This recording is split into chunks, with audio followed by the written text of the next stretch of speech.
Hi, dream it, believe it, do it. പുതിയ വീഡിയോയിലോട്ട് എല്ലാവർക്കും സ്വാഗതം. പാഷൻ കണ്ടെത്തി ഡെസ്റ്റിനിയിലെത്താനുള്ള വഴികളും ഫോർമുലാസും ടിപ്സും സ്റ്റോറീസുമാണ് നമ്മൾ ഷെയർ ചെയ്തുകൊണ്ടിരിക്കുന്നത്. ഇത്തരം വീഡിയോ ലഭിക്കാൻ നിങ്ങൾ ഈ ചാനൽ സബ്സ്ക്രൈബ് ചെയ്യുക. ഇന്ന് നമുക്ക് ഒരു പുതിയ ടിപ്സുമായി വരാം. ഒരു അങ്ങാടിയിൽ ഒരുപാട് കടകളുണ്ടായിരുന്നു.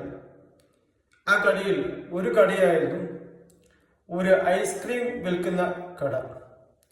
ഇന്നത്തെ പോലെ ഉള്ള ഐസ്ക്രീം അല്ല, ഐസ്ക്രീം പാത്രത്തിൽ വിളമ്പിക്കൊടുക്കുന്ന ഒരു രീതിയാണ് അന്നുണ്ടായിരുന്നത്.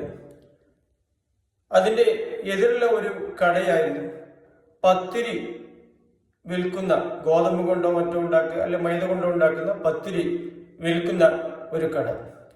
അങ്ങനെ ചില സീസണിൽ രണ്ട് കടകളിലും നല്ല കച്ചവടം നടക്കും. ചിലപ്പോൾ ചില കടകളിൽ കച്ചവടം കുറയും. ഒരു സീസൺ വന്നപ്പോൾ ഐസ്ക്രീമിന് ഡിമാൻഡ് കൂടി. അങ്ങനെ ഈ കടക്കാരൻ പാത്രം തികയാതെ വന്നു. ആ സമയത്ത് തന്നെ നമ്മുടെ പത്തിരി കച്ചവടക്കാരന് തീരെ കച്ചവടമില്ല.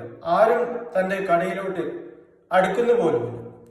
അങ്ങനെ ഇരിക്കുമ്പോൾ കുറച്ച് പാത്രം കടം വാങ്ങാൻ വേണ്ടി ഈ ഐസ്ക്രീം കച്ചവടക്കാരൻ തൊട്ടടുത്ത സുഹൃത്തിന്റെ കടയിൽ നിന്ന് പാത്രം കടം ചോദിച്ചു. നല്ല സഹകരിക്കുന്ന കച്ചവടക്കാരായതുകൊണ്ട് പാത്രം കൊടുത്ത് സഹകരിച്ചു. അങ്ങനെ ഇരിക്കുമ്പോൾ ഈ പത്തിരി കച്ചവടക്കാരന് ഒരു ഐഡിയ മനസ്സിൽ തോന്നുകയാണ്.